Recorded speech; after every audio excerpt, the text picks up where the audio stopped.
c'est même aussi un plaisir de pouvoir partager un moment comme ça avec vous. So first of all, François actually speaks English. Right now he's very shy. So don't say anything that you don't want to hear. So yeah.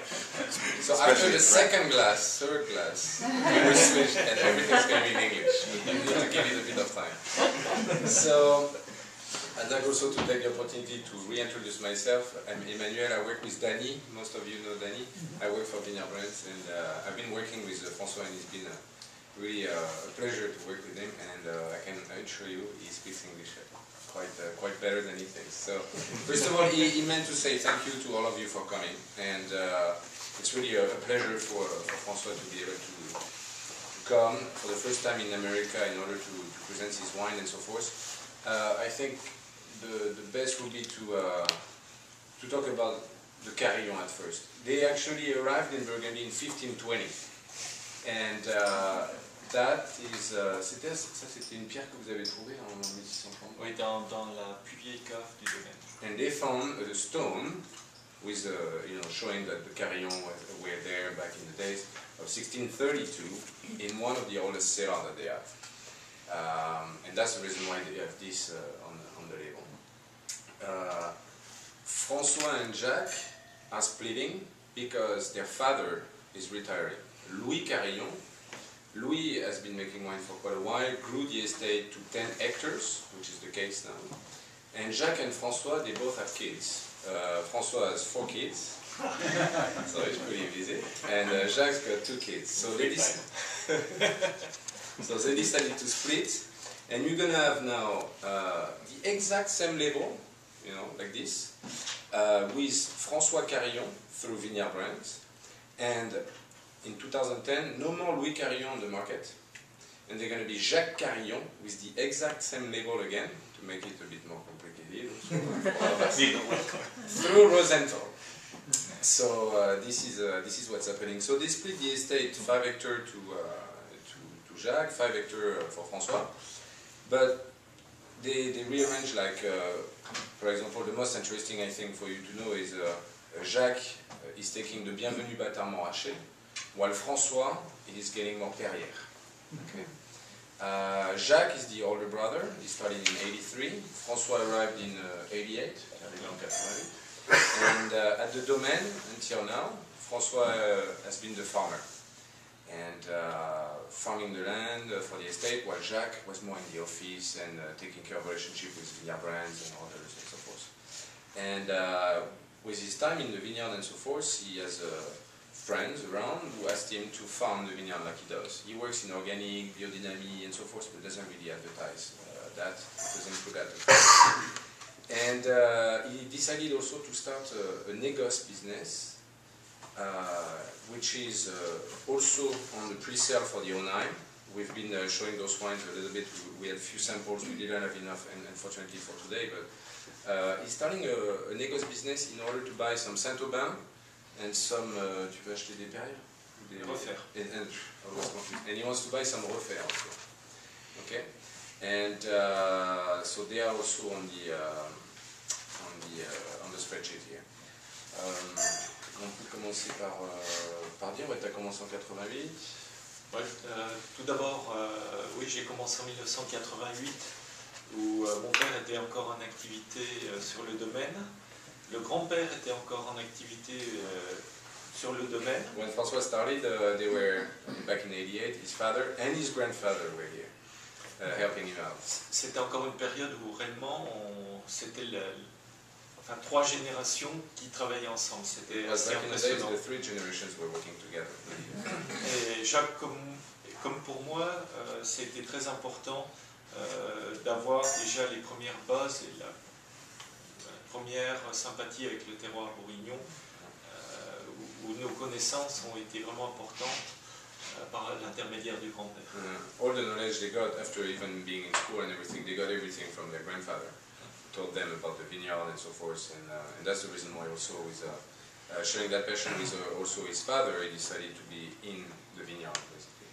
Et donc je suis sorti, j'ai fait 4 ans d'études au lycée viticole. So he did 4 years at the Beaune School, basically, to learn about how to make wine also. Et puis, étant le plus jeune, je me suis surtout orienté dans la partie vigne. Aussi une chose qui me plaisait beaucoup parce que j'aime beaucoup la nature. Since he was the youngest, he had to go in the vineyard anyway, and his brother being the older brother, he was like, okay, I'm going to take care of the office and the numbers and all that. Et pour moi, c'est vraiment important parce que mon jeune, j'ai commencé en bas de l'échelle et aujourd'hui, je pense évoluer et voir à ma place bientôt rentrer mes enfants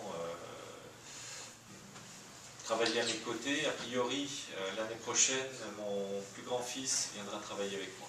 So, with that split, him starting on his own, they're still going to share the same winery. I don't know if any of you came to François Carillon, but it's fairly small, basically. And they're still going to use the same winery, so they're going to work. They're still very good friends, they still work together and so forth, but it's just he was in a need of splitting because of, once again, the next generation. So next year, one of his sons, the oldest, is going to come and work more intensively with him. Alors c'est surtout pour cette raison-là qu'on a décidé avec Jacques en 2007 de diviser le domaine. That was in 2007 that his brother and himself decided to start the split. Et on a surtout voulu prendre notre temps, donc comme on le voit, la décision a été prise en 2007, mais on a encore vinifié les 2007, 2008, 2009 ensemble. Even though they started the split in 07, they've been working and they made the wine together for 7, 8 and 09. Le but était de le faire intelligemment, sachant que c'était pas la guerre. Yeah, they wanted to do it a smart way and they didn't want to start a war. They just wanted to do you have any questions about that? Yeah, do you understand the Louis Carillon is going to disappear by 2010 vintage? And you're going to have Jacques Carillon and François Carillon. And François, also with another label, is doing some négoce on Bourgogne Blanc, Saint-Aubin, and Refaire. Et en domaine, à partir de 2010, donc ma partie domaine sera plus importante parce que j'ai racheté des vignes. By 2010, he's going to have, instead of 5 hectares, 6.5 hectares, because he bought some vines already. T'as acheté 1,5 hectare. Yeah, 1.5. He bought 1.5 hectares. And that's Puligny? Alors, un peu de Puligny, Bourgogne à ligoter et Folatière. A little bit of Folatière. Ce qui, pour moi, qui est quand même assez intéressant. Des premiers crus en plus, c'est quand même le best du village. He's pretty happy. He found some premiers crus. It's not that easy to buy some vines nowadays down there. Et le terrain d'entente aussi a été d'avoir une location de parcelles de Chevalier Montrachet. Et c'est pour ça que Jacques a gardé la parcelle de Bienvenue. Sachant une chose, la parcelle de Bienvenue appartient toujours à mon papa. Okay. The Bienvenue Montrachet is going through Jacques, therefore he's getting the Chevalier Montrachet. But FYI, the Bienvenue, the vines still belong to his father, to Louis. He kept the Grand Cru. Étant donné que j'avais l'opportunité d'avoir des chevaliers, j'ai pas voulu qu'on coupe la parcelle de Bienvenue en deux. Pour moi, ça aurait été très dommage. Et Jacques a l'allocation de la vigne. Okay. So he didn't want to split the Bienvenue. That was already very small anyway, so he decided, okay, you know what?